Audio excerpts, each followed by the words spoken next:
От 35 години Иван Чолаков е посветен на баскетбола. Той е бил треньор на националния младежки отбор и европейски шампион в Б дивизия. Като общински съветник се грижи за спорта в Ямбол вече втори мандат. По време на първия мандат на ГЕРБ в община Ямбол бяха осигурени европейски проекти за над 150 милиона лева. Бяха обновени градския парк и парк Боровец. Етнографската къща беше реконструирана и разширена. Ямбол има нов социален център. През тази година ще бъде завършена и важната за града ни магистрала Тракия.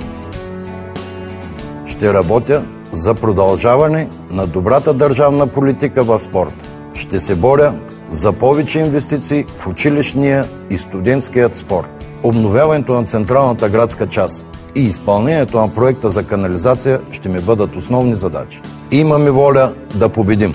Аз съм Иван Чолаков, кандидат за народен представител на ГЕРБ за Ямболска област. Купуването и продаването на гласове е престъпление.